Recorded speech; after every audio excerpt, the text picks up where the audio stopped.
The idea of forgiveness is one that is almost best expressed without words. So here we are sitting here talking about it. But I wanted to introduce one of the ways that we try to express the feeling behind forgiveness.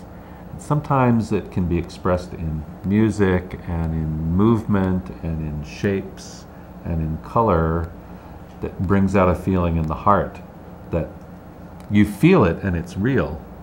If you try to wrap words around it, then you destroy it. And there's a local dance company here called IONA that is really good at expressing those kind of really complicated ideas in nonverbal ways.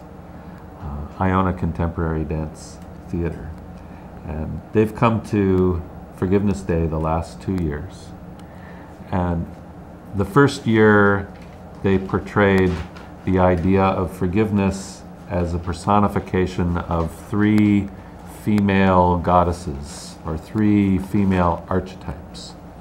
And after that, they portrayed forgiveness from the point of view of the atomic explosions over Japan, and trying to give a feeling of what it must have been like at the moment of the explosion in those 2 cities, and how we reach forgiveness for that experience.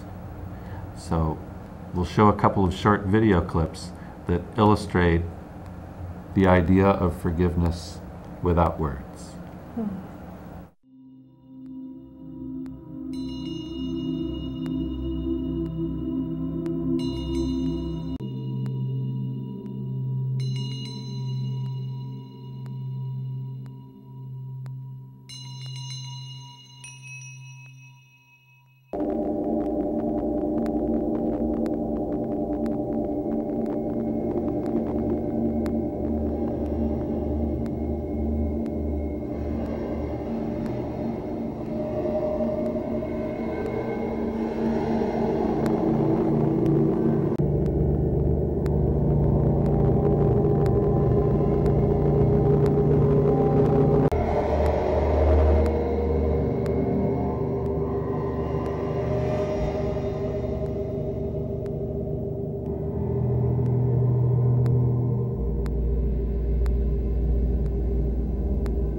One of the main features of Forgiveness Day, which again takes place on August 5th this year in Honolulu, is the award of Forgiveness Heroes.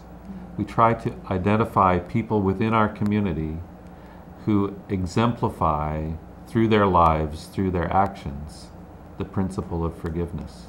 And Merton is the person who's in charge of those awards and meets all the heroes, and he helps to focus their life experience on a stage for just a few minutes to tell the story. So we've assembled some material about one of the forgiveness heroes and the work that she does, and it's actually connected with the work that Merton does. And I wanted to give Merton a chance to describe that hero and the work that she does. Well, Lauren Walker is a practicing attorney who has done some incredible work in the community over the last several years around the whole area of restorative justice. And restorative justice had its inception and its birth down in New Zealand, which is actually our brothers and sisters, part of our whole Pacific Basin. Lauren has really dug deep in trying to bring the whole restorative justice movement to Hawaii by implementing programs that really attempt to restore the full complement of those who are touched by crime, by violence, and brings the community together so a wholeness and healing can take place. And this includes the victims as well as the perpetrators and those who are indirectly or directly affected by an illegal act.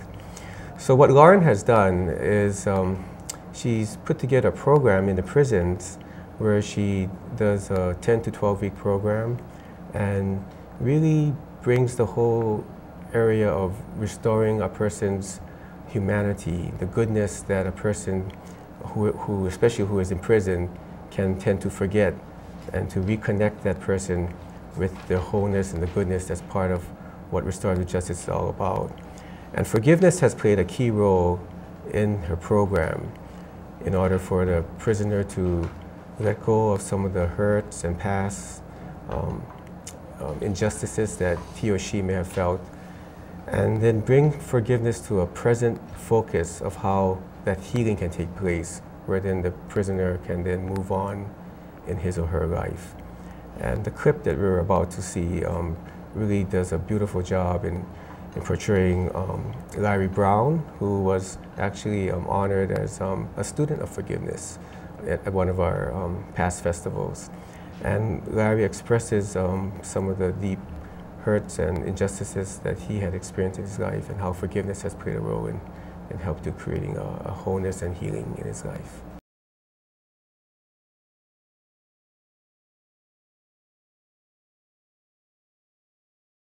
I was into ice and alcohol. I got involved with that. Over a year's time, I picked up 6 charges. Growing up as a child, my dad died when I was 9 years old. He got shot. My mom got shot. My auntie got shot. My dad and my mom died. I mean, my dad and my auntie died. My mom luckily survived. And growing up as a child is just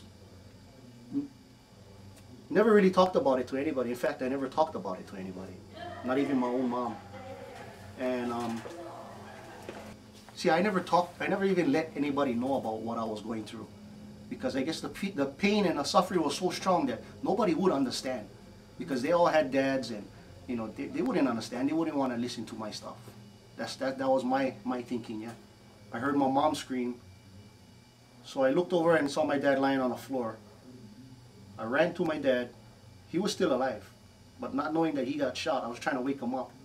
And he was still alive. He was talking to me, and then he grabbed me, and then he just held me, and then I fell asleep in his arms again. And then the next thing I know, paramedics was picking me up, taking me off of him. What did he say? He told me he loves me. That was the last words he told me, was he loves me.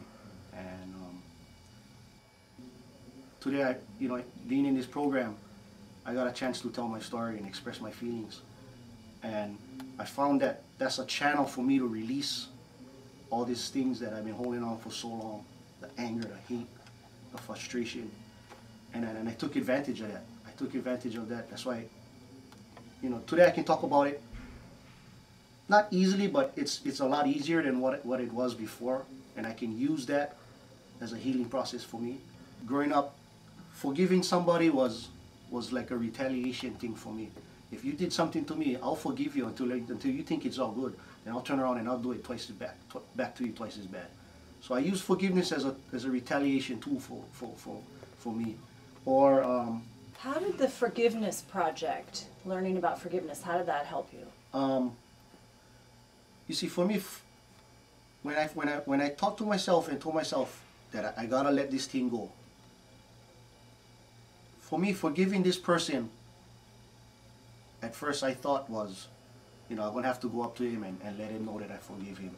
But when I took the 12-week course over here, and you guys taught us different ways of forgiving. It doesn't have to be like that. It can just be not letting this person rent space in your head, or just moving on with my life. And where I'm at today, I feel so light and so I feel good. But forgiving this guy